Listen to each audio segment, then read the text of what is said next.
তার আরেক গভীর শিক্ষা হল ধন, ক্ষমতা বা পদমর্যাদার অহংকার মানুষকে পতনের দিকে ঠেলে দেয়। দুর্যোধন গর্ব করত ভীষ্ম, দ্রোণ বা কর্ণের মতো যোদ্ধা তার পাশে আছে, তাই পাণ্ডবদের হারানো তার কাছে সহজ। এই গর্বই তাকে পতনের দিকে নিয়ে গেল। যে ব্যক্তি সম্পদ বা ক্ষমতার দম্ভে অন্যকে হেয় করে, একদিন সেই অহংকারই তার ধ্বংসের কারণ হয়।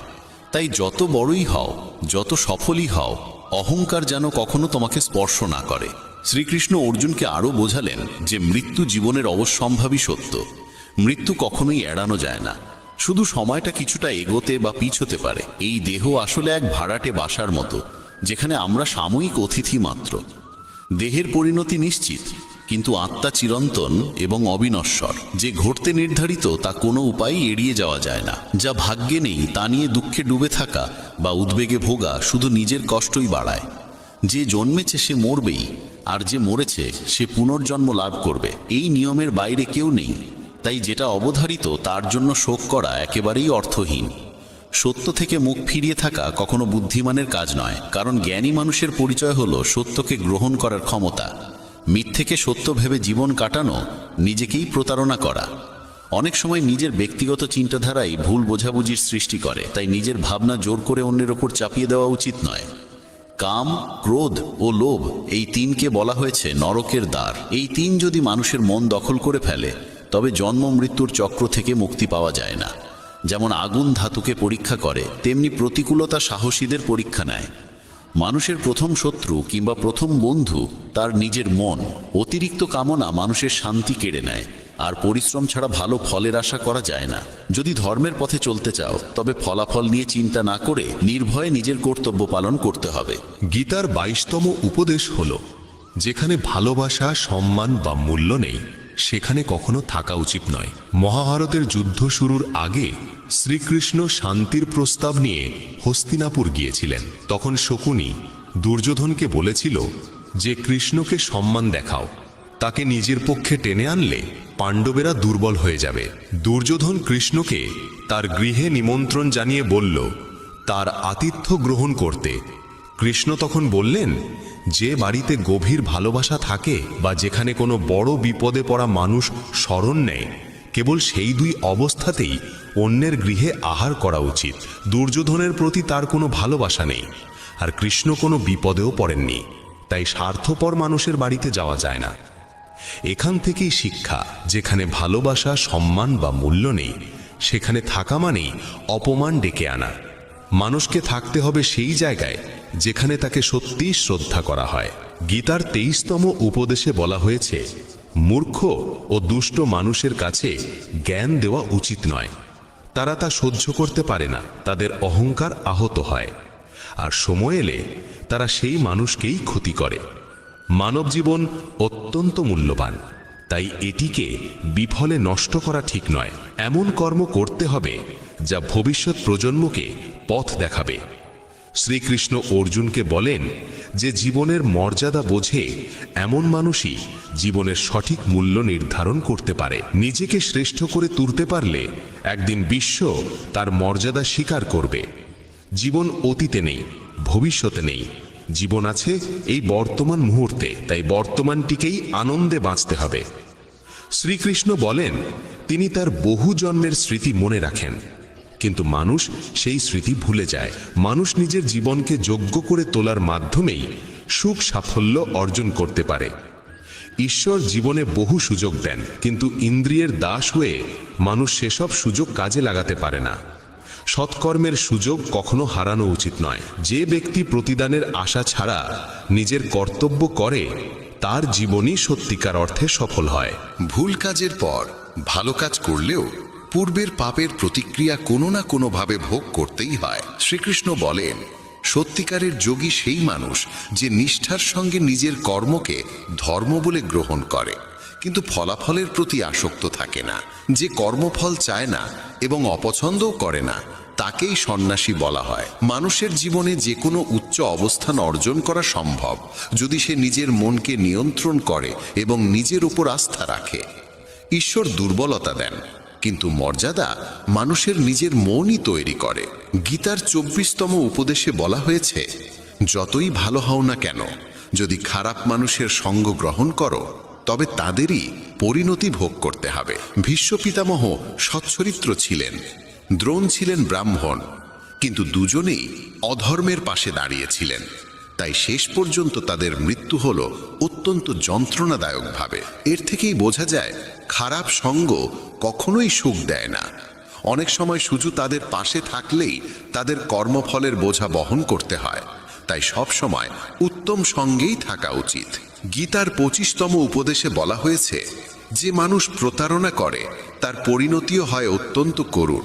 শকুনীয় দুর্যোধন জীবনের প্রতিটি পদক্ষেপে পাণ্ডবদের প্রতারণা করেছে। ফলে দুর্যোধনের সমস্ত পরাক্রমী যোদ্ধাই প্রতারণার মাধ্যমেই প্রাণ হারিয়েছিল, কারণ কর্মফল কাউকে ছেড়ে দেয় না। মানুষ যেমন কর্ম করে তেমনই ফল পায়। যে অন্যকে প্রতারণা করে, কোনো একদিন অন্য কেউ এসে তাকে প্রতারণার স্বীকার করে, এটাই কর্মের নিয়ম। গীতার 26তম উপদেশে বলা হয়েছে, জীবনে কষ্ট এলেই সাহস হারানো যাবে না। সামান্য ধৈর্যই সবচেয়ে কঠিন সংকটকে অতিক্রম করার শক্তি দেয়। এক রাজা একদিন তার গুরুদেবকে বলেছিলেন যে রাজ্যে সব ধরনের সমৃদ্ধি আছে, কিন্তু খারাপ সময়ের জন্য কোনো মানসিক প্রস্তুতি নেই। তখন গুরু একটি তাবিজ তার হাতে বেঁধে দিয়ে বলেছিলেন, জীবনে এমন সময় এলো যখন মনে হবে এর চেয়ে খারাপ আর কিছু হতে পারে না, তখন এই তাবিজ খুলে এর ভেতরের মন্ত্রটি পড়বে, তাতেই তুমি অপার শক্তি পাবে। একদিন সেই ঘটনারই মতো সময় এসে দাঁড়ালো। হঠাৎ আরেকজন রাজা তার রাজ্যে আক্রমণ করলো, আর বাধ্য হয়ে তিনি অল্প কয়েকজন অনুচর নিয়ে রাজ্য ও নগরী ছেড়ে পালালেন। সেই মুহূর্তে রাজা গভীর দুঃখে ডুবে গেলেন। তার মনে পড়ল, গুরু বলেছিলেন জীবনে যখন সত্যিই ভয়াবহ সময় আসবে তখন তাবিজ খুলে ভেতরের মন্ত্রটি পড়তে, সেই মন্ত্রই তাকে শক্তি দেবে। রাজা ভাবলেন, এর চেয়েও দুঃসময় আর কি হতে পারে। তিনি তাবিজটি খুললেন, আর ভেতরে লেখা ছিল, এই সময়টাও কেটে যাবে। এই বাক্য পড়েই তিনি এক অদ্ভুত দৃঢ়তায় ভরে উঠলেন। তিনি বিশ্বাস করলেন, বর্তমান দুঃসময় চিরস্থায়ী নয়, এটিও একদিন শেষ হবে। তাই সাহস হারানো চলবে না। তিনি ঠিক করলেন, আবার সেনাবাহিনী গুছিয়ে তুলতে হবে। রাজা সৈন্যদের একত্র করলেন, আক্রমণকারী রাজাকে মোকাবিলা করলেন এবং শেষ পর্যন্ত নিজের রাজ্য পুনরুদ্ধার করলেন। জীবনে যত ভয়াবহ পরিস্থিতি আসুক না কেন, কোনো অবস্থাই স্থায়ী নয়। দুঃসময় একদিন নিশ্চয়ই কেটে যায়। আমরা জীবনে অসংখ্য দুঃখ কষ্টের মুখোমুখি হই, কিন্তু প্রতিবারই সেগুলোকে অতিক্রম করে ওঠার শক্তি পাই। একইভাবে তোমার জীবনেও যদি কোনো কঠিন সময় আসে, বিশ্বাস রাখো এটিও একদিন সরে যাবে। তাই কখনোই সাহস হারিও না। ধৈর্য ধরে টিকে থাকতে পারলে জীবনের সবচেয়ে কঠিন ঝড়ও শান্ত হয়ে যায়। গীতার 27তম উপদেশ হলো, এই যুগে অতিরিক্ত ভালো হতে নেই, না হলে মানুষ তোমাকে শোষণ করে নিঃস্ব করে দেবে। পাণ্ডবদের জীবনী শেখায়, নিতান্ত সৎ হওয়াই কখনো কখনো বড় কষ্টের কারণ হয়। তারা সর্বদা ন্যায়ের পথে চলেছে, কখনো অন্যায় করেনি, তবুও রাজ্য হারিয়েছে। তাদের স্ত্রীকে প্রকাশ্যে অপমান করার চেষ্টা হয়েছে, তাদের ভিক্ষা করে বাঁচতে হয়েছে, কারণ তারা ছিলেন অতিরিক্ত ভালো। তখন যেমন ছিল, আজকের পৃথিবী তো আরও কঠিন। মানুষ সৎ মানুষকে কম সম্মান দেয়, বরং বেশি ব্যবহার করে। তুমি যত ভালো ব্যবহার করবে, অনেকেই তোমার সঙ্গে তত খারাপ আচরণ করবে। তুমি অন্যদের খুশি করার জন্য সর্বোচ্চ চেষ্টা করবে, আর তারা তোমাকে কাজে লাগানোর পথ খুঁজবে। তাই আজকের দিনে সুখী থাকতে হলে অত্যধিক ভালো হওয়ার দরকার নেই। এর মানে এই নয় যে তোমাকে খারাপ হতে হবে, বরং নিজের চোখে নিজেকে ভালো রাখো। বিশ্বের চোখে ভালো দেখাতে গিয়ে নিজেকে দুর্বল করে দিও না। গীতার 28তম উপদেশ হলো, অতীতকে ভুলে যেতে শেখো, কারণ অতীতের কষ্ট আঁকড়ে বাঁচলে আজকেও সুখী থাকা যায় না। জ্ঞানীরা অতীতের জন্য হাহাকার করেন না। অতীত যেমনই হোক, তা বর্তমানকে গ্রাস করতে দেওয়া ঠিক নয়। যা ঘটেছে তা থেকে শিক্ষা নাও, ভাবো আর যেন এমন না হয়, তারপর এগিয়ে যাও। অনেকেই বলেন, ওই মানুষ আমাকে এত অন্যায় করেছে, তাই আমি আজ এত দুঃখী। কেউ কেউ সারা জীবন অন্যদের দোষ দিতে দিতে নিজের কষ্ট বাড়িয়ে তোলে। কিন্তু যতক্ষণ তুমি অন্যকে দোষ দেবে, ততক্ষণ কখনো সুখী হতে পারবে না, সামনে এগোতেও পারবে না। অতীত বদলানো যায় না, মানুষ কি করেছে তাও বদলানো যায় না, কিন্তু বর্তমান তোমার হাতে, সেটাকে তুমি যেমন চাও তেমন গড়তে পারো। আগামী দিনের দুঃখ এড়াতে চাইলে আজকে বাঁচো।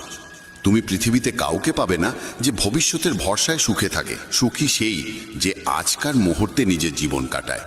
ভবিষ্যতের চিন্তা শুধু দুঃখ, আফসোস আর অনিশ্চয়তায় ভরিয়ে তোলে।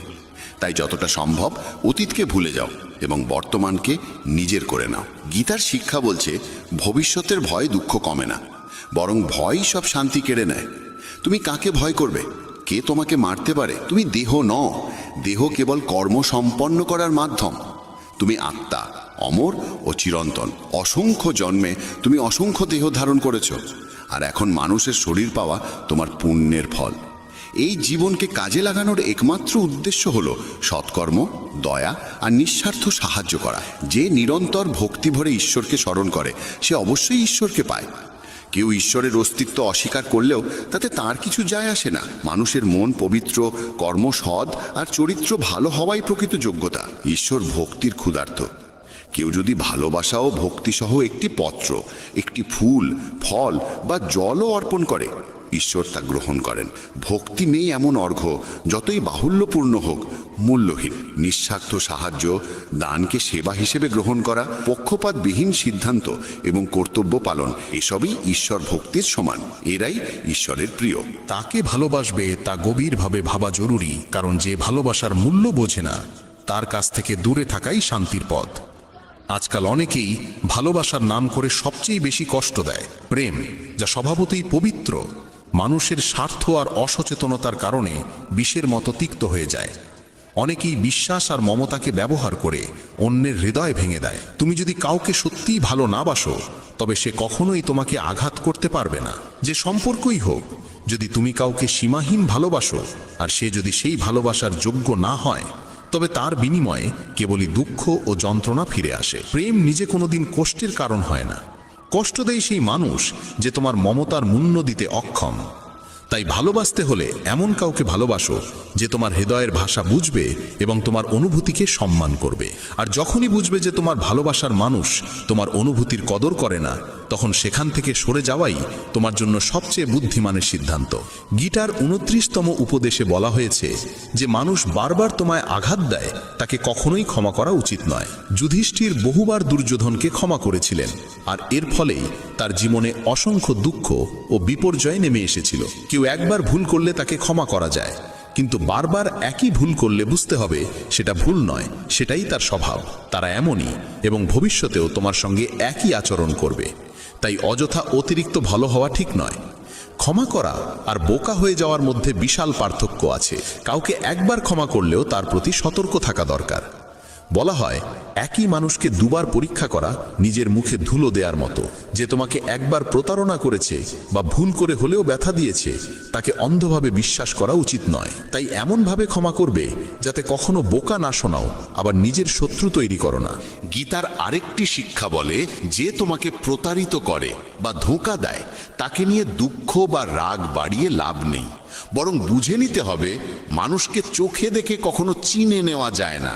এই পৃথিবীতে মানুষ মুখোশ পরে বাঁচে। সবাই ভালো দেখাতে চায় কিন্তু ভালো হতে চায় না। কাউকে তোমার প্রতি সামান্য অন্যায় করতে দাও, তখনই তার আসল রূপ প্রকাশ পায়। কিংবা যখন তোমার জীবনে দুঃসময় আসে, তখনই বুঝতে পারবে কে সত্যিকার অর্থে তোমার আপন। তাই কাউকে খুব দ্রুত বিশ্বাস করো না। কারো কাছ থেকে এত আশা করো না যাতে পরে হৃদয়ে ভেঙে যায়। কারণ এই পৃথিবীর মানুষ কারো ছিল না, কাউকে কোনোদিন হবেও না। তাই নিজের মনকে ঈশ্বরের কাছে সমর্পণ করো। তখন দেখবে কেউ তোমাকে ভাঙতে পারবে না, কেউ তোমাকে আঘাত দিতে পারবে না। গীতার 12 অধ্যায়ে শ্রীকৃষ্ণ অর্জুনকে বলেছিলেন, হে অর্জুন, তোমার মন, বুদ্ধি আর হৃদয় ঈশ্বরের প্রতি নিবেদন করো। তখন কেউ তোমার হৃদয়ে ভাঙতে পারবে না। এই পৃথিবীতে তুমি যাকে যত বেশি ভালোবাসো, সেই মানুষই তোমাকে সবচেয়ে বেশি কষ্ট দেয়। কারণ এখানে হৃদয়ের মূল্য নেই, অনুভূতির মূল্য নেই, কেবল স্বার্থের মূল্য। মানুষ তোমার থেকে কি পেতে পারে এই হিসেবেই তারা সম্পর্ক গড়ে তোলে। যতক্ষণ তুমি তাদের কাজে লাগো, ততক্ষণ তারা ভালো মানুষের মুখোশ পরে থাকে। স্বার্থ শেষ হওয়ার সঙ্গে সঙ্গে তাদের কথা, আচরণ সব বদলে যায়। তাই নতুন কাউকে দেখলেই বিশ্বাসে ভেসে যাবে না। তারা প্রথমে খুব ভালো দেখায়, কিন্তু সেটা কেবল নিজের সুবিধের জন্য। তুমি ফাঁদে পড়বে কিনা তা ঠিক করবে তোমার নিজের বুদ্ধি। গীতার 3য় উপদেশে বলা হয়েছে, নিজের নিজের আত্মীয় স্বজনই তোমার সাফল্যে সবচেয়ে বেশি ঈর্ষান্বিত হয়। বাইরের লোক তোমার সুখ দুঃখের খোঁজ রাখে না, কিন্তু আত্মীয়রা তোমার জীবনের প্রতিটি পদক্ষেপে চোখ রেখে চলে। বাইরে থেকে তারা বলবে সফল হও, সুখে থাকো, কিন্তু তোমার সাফল্যের খবর শুনলে তারা খুশি হয় না। কখনো কখনো দুনিয়া তোমাকে সম্মান দেবে, প্রশংসা করবে, অথচ নিজের ঘরেই তুমি উপেক্ষিত থাকবে। মহাভারতের যুদ্ধও তো ছিল আপন ভাইদের মধ্যে। দুর্যোধন পাণ্ডবদের প্রতিটি আনন্দে, প্রতিটি সাফল্যে ঈর্ষায় কাতর হয়ে উঠত। তাদের পতন ঘটাতে সে সব রকম চেষ্টা করেছে, আর এই আপন ভাইদের মধ্যেকার ঈর্ষাই মহাভারতের ভয়াবহ যুদ্ধের জন্ম দিয়েছিল, যেখানে অসংখ্য প্রাণ হারিয়েছিল। বাইরের লোক তোমার জীবন কেমন চললো তাতে কিছু যায় আসে না, কিন্তু আত্মীয়দের মন তোমার সুখ সহ্য করতে পারে না। তারা মুখে মধুর কথা বলল, অন্তরে তোমার ভালো চায় না। তাই কাউকে নিজের মানুষ ভাবার আগে দেখে নাও সে সত্যিই তোমার আপন কিনা, নাকি শুধু ভান করছে। শ্রীমদ্ ভগবদ্ গীতা এমন এক দেববাণী যা মহাভারতের রণক্ষেত্রে ভগবান শ্রীকৃষ্ণ স্বয়ং অর্জুনকে শুনিয়েছিলেন। যোদ্ধার হৃদয়ে সে সময় সন্দেহ জমে উঠেছিল, ভয় তাকে গ্রাস করেছিল। সে ভাবতেই পারছিল না আপন জন গুরুজনে ভরা সেই যুদ্ধক্ষেত্রে কিভাবে অস্ত্র ধারণ করবে। সেই সংকটের মুহূর্তে কৃষ্ণ যে অমৃতবাণী প্রদান করেন তাই গীতা নামে পরিচিত। ৮৮ অধ্যায় আর ৭০০রও বেশি শ্লোক নিয়ে গঠিত এই গ্রন্থ জীবন সম্পর্কে এমন সব গভীর সত্য তুলে ধরে যা মানুষের প্রত্যেক প্রশ্নের সামনে অদ্ভুত স্পষ্টতা এনে দেয়। কর্ম, ধর্ম, জ্ঞান, ভক্তি, ত্যাগ এবং জীবনের আসল উদ্দেশ্য। বলা হয় যে সংসারে গীতার পাঠ ধ্বনিত হয় সেই গৃহে শান্তি নিজেই বসতি করে। তাই আজ আমরা গীতার আদর্শকে একেবারে সরল, নিখুঁত এবং সহজ ভঙ্গিতে উপলব্ধি করব, যাতে এই জ্ঞান তোমার ভাবনা বদলায়, তোমার কর্মের দিশা ঠিক করে এবং পুরো জীবনকে নতুন আলোয় আলোকিত করে। অনেকেই বলেন কর্মই সর্বোচ্চ ধর্ম। কথাটি শুনতে আকর্ষণীয় হলেও এর ভিতরে এক বড় অসম্পূর্ণতা লুকিয়ে আছে। কারণ সব কর্মই ধর্ম নয়। কর্মের রূপ বিভিন্ন, কথায়, কাজে, ইচ্ছায়। কেউ চুরি করে, কেউ মিথ্যা বলে, কেউ অন্যের হৃদয়ে আঘাত করে, এগুলিও কর্ম, কিন্তু ধর্মের সঙ্গে এদের কোনো সম্পর্ক নেই। তাই গীতা শেখায় কর্ম নয়, সৎ কর্মই ধর্ম। সেই কর্মই ধর্ম যা সত্যের সঙ্গে যুক্ত, দয়ার সঙ্গে জড়িত, ন্যায় ও শুভবুদ্ধির প্রতিফলন, যে কর্ম কারো অমঙ্গল ঘটায় না এবং আত্মাকে পরিশুদ্ধ করে। ধর্মসঙ্গত কর্ম জীবনকে দীপ শিখার মতো আলোকিত করে। তাই শুধু বলা যে কর্মই ধর্ম, এটি ভুল এবং কখনো কখনো বিপথেও নিয়ে যেতে পারে। আসল কথা হলো ধর্মের সঙ্গে সঙ্গতি রাখা কর্মই সত্যিকারের ধর্ম। শ্রীকৃষ্ণ অর্জুনকে বলেন, হে পার্থ, মনে রেখো ধর্মই চূড়ান্ত আশ্রয়। কর্ম সদা দুই প্রকার, ধর্ম ও অধর্ম। যে মানুষ তার কর্তব্যকে সত্য, দয়া, করুণা, ক্ষমা এবং অহংকার বর্জিত মন নিয়ে পালন করে, আমি কৃষ্ণ তার সঙ্গেই থাকি। যে সৎ পথে চলে সে কোনোদিন একা থাকে না, ঈশ্বর তার সঙ্গী হয়ে দাঁড়ান।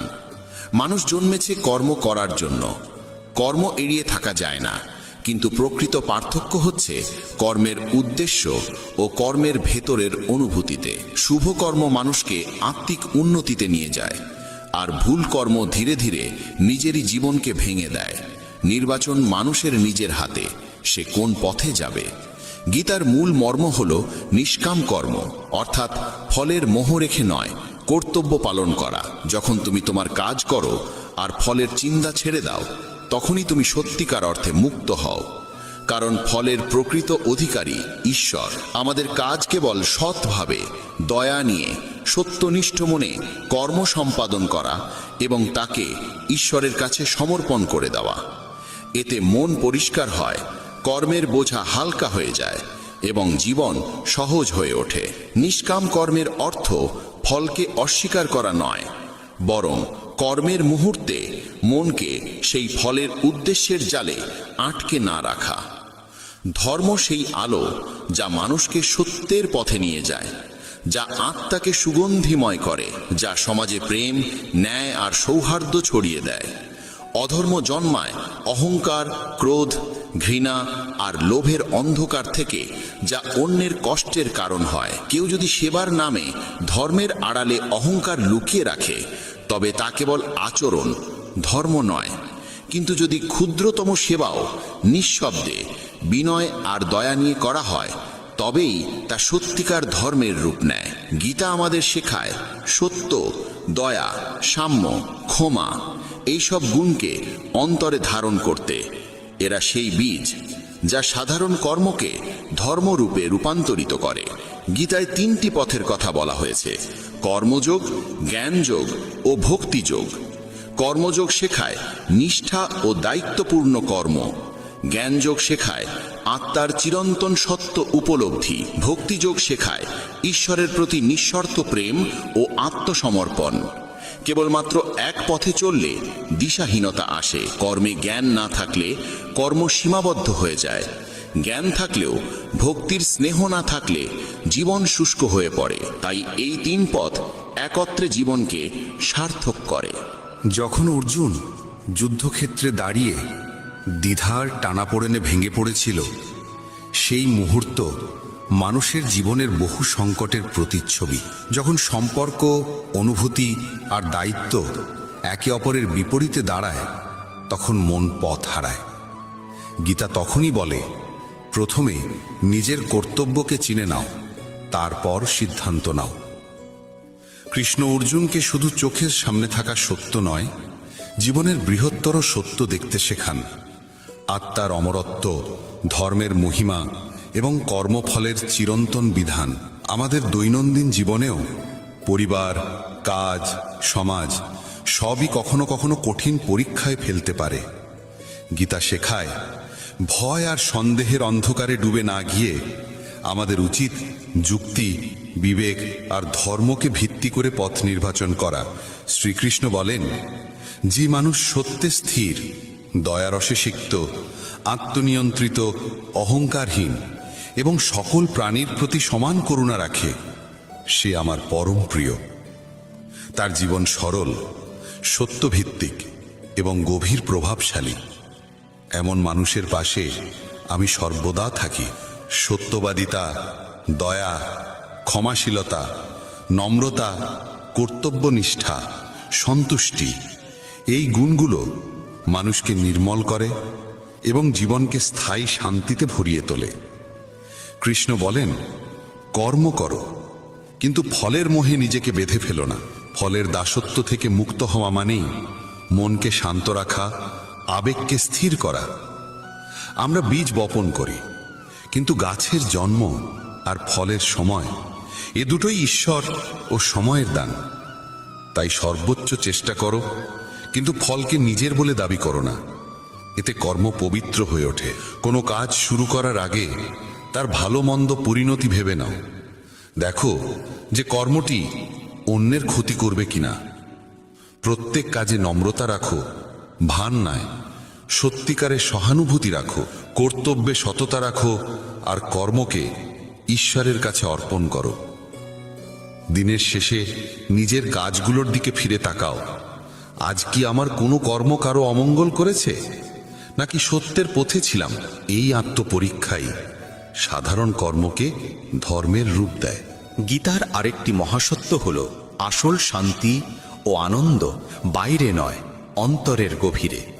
আত্মা নিত্য, জন্ম মৃত্যুর ওপারে। এই জ্ঞান গ্রহণ করলে মৃত্যু ভয়, সুখ দুঃখের ওঠানামা সবই হালকা হয়ে যায়, আর মানুষ দৃঢ়ভাবে জীবন যাপন করতে শেখে। প্রতিদিন কিছু সময় মনকে শুদ্ধ করো, ধ্যান, প্রার্থনা বা গীতা পাঠে। এতে মন স্থির হয়, সিদ্ধান্ত পরিষ্কার হয়ে ওঠে। ভক্তি মানে ঈশ্বরের প্রতি সহজ, সত্য এবং নিঃস্বার্থ প্রেম। ভক্তি কোনো জটিল আচারের সমষ্টি নয়, এটি হৃদয়ের পবিত্রতা। যখন তুমি তোমার কর্মকে, ভাবনাকে, অনুভূতিকে ঈশ্বরের চরণে নিবেদন করো, তখন জীবন নতুন আলোয় ভরে ওঠে। শুধু মন্দিরে গিয়ে ঘণ্টা বাজানোই ভক্তি নয়। ভক্তি হলো হৃদয়ের নরম স্পর্শ, যেখানে প্রেম নিজে থেকেই ঈশ্বরকে খুঁজে নেয়। ভক্তির আসল অর্থ কখনো শুধু উপাসনা বা মন্দিরে যাওয়ার মধ্যে সীমাবদ্ধ নয়, বরং প্রতিটি কাজকে ঈশ্বরকে উৎসর্গ করা এবং প্রতিটি প্রাণে তার উপস্থিতি খুঁজে পাওয়া। গীতা বলে, জীবনের সত্যিকার উদ্দেশ্য আত্মাকে জানা এবং পরমেশ্বরকে মনে রাখা। এ পথ কেবল ভৌত সাফল্যের জন্য নয়, বরং নৈতিকতা, প্রেম আর সত্যকে জীবনে ধারণ করার জন্য। জীবনের মান কত অর্জন করলাম তা দিয়ে নয়, আমরা কতটা সত্য, দয়ালু আর নিঃস্বার্থ হতে পারলাম তা দিয়েই নির্ধারিত হয়। নিজের ভিতরের আলো যত বেশি জাগ্রত করা যায়, ততই আমরা ঈশ্বরের কাছাকাছি পৌঁছে যাই। জীবনের কর্মক্ষেত্রে সততা ও নিষ্ঠা বজায় রেখে নিজের দায়িত্ব পালন করতে হয়। পদোন্নতির অন্যায় আচরণ দেখে মন ভারী হতে পারে, কিন্তু গীতার পথ বলে ফলের জন্য ক্ষুব্ধ না হয়ে নিজের কর্তব্য যথাযথভাবে সম্পন্ন করা। পরিবারে নিজের দায়িত্ব সততার সঙ্গে পালন করা, বাবা মায়ের সেবা করা, সন্তানদের লালন পালন করা সবই ভক্তির অংশ, যদি তাতে অহংকার না জড়িয়ে যায়। সমাজে কারো সাহায্য করলে তা যেন কখনো গর্বে পরিণত না হয়, কারণ সৎ সাহায্য প্রকৃত ভক্তিরই পরিচয়। সমালোচনা বা বিরোধের মুহূর্তে মনকে সংযত রাখা জ্ঞানীর পথ। রাগে কোনো সিদ্ধান্ত নিতে নেই, কারণ তাড়াহুড়োর সিদ্ধান্তই কষ্ট দেয়। দৈনন্দিন আচরণে গীতার শিক্ষাকে প্রয়োগ করলে জীবন সহজও হয়, শান্তও হয়। গীতা শেখায় কর্ম আমাদের কর্তব্য, তবে তা হতে হবে সত্য ও ধর্মের সঙ্গে সঙ্গত। ফলের প্রতি আসক্তি বাদ দিয়ে নিষ্কাম কর্ম করাই প্রকৃত সাধনা। সত্য, দয়া, ক্ষমা ও অহংকারহীনতা জীবনের মূল অলংকার। ভক্তি, জ্ঞান আর কর্ম, এই তিনির সমন্বয়ে জীবন স্থিরতা পায়। আত্মা কখনো নষ্ট হয় না, তাই ভয় বা সন্দেহকে বুদ্ধি দিয়ে জয় করতে হয়। যখন এই নীতিগুলো প্রতিদিনের জীবনে জায়গা পায়, তখনই গীতার প্রভাব স্পষ্ট হয়ে ওঠে। শান্তি, সফলতা আর আন্তরিক আনন্দ স্বয়ংক্রিয়ভাবে জীবনে প্রবেশ করতে থাকে। জীবনের সহজ নিয়ম হলো, মানুষ যা মন থেকে খোঁজে সে ঠিক সেই রুতেই তার কাছে ফিরে আসে। ঈশ্বরকে যদি ভালোবাসা, শ্রদ্ধা আর বিশ্বাস দিয়ে স্মরণ করা হয়, তেমনই সৌম্য রূপে তিনি ফিরে আসেন। তাই চিন্তাকে অকারণে ব্যয় না করে শক্তি সমস্যা সমাধানে লাগাতে হয়। ভক্তি মানে শুধু আচার পালন নয়, বরং অন্তর দিয়ে ঈশ্বরকে স্মরণ করা, তার গুণগুলো চেতনায় রাখা এবং তার দেখানো পথে চলার চেষ্টা করা। যে মানুষ ঈশ্বরের নাম নিয়ে কীর্তন করে, তার মন ধীরে ধীরে বিশুদ্ধ হয়, আত্মা শান্তি লাভ করে। শ্রীকৃষ্ণ বলেন, যিনি ভক্তি ভরে তাকে স্মরণ করেন, তিনি এই জীবনেও শান্তি পান এবং পরজগতেও। যার জীবনে ভক্তি নেই, তার জীবনে শান্তি স্থায়ী হয় না। এটি কঠিন বাক্য নয়, বরং গভীর সত্য। মন শান্ত থাকলে চোখে স্নিগ্ধতা আসে, জীবনে সন্তোষ জন্মায়। যারা কুকর্মে জড়িয়ে থাকে, তারা মায়ার জালে ঘুরপাক খায়। মায়া মানুষকে সত্য থেকে দূরে সরিয়ে দেয়, কিন্তু যে ঈশ্বরের শরণ নেয় সে ভয়কে জয় করতে শেখে। সমর্পণ মানে দুর্বলতা নয়, বরং নিজের অহং ও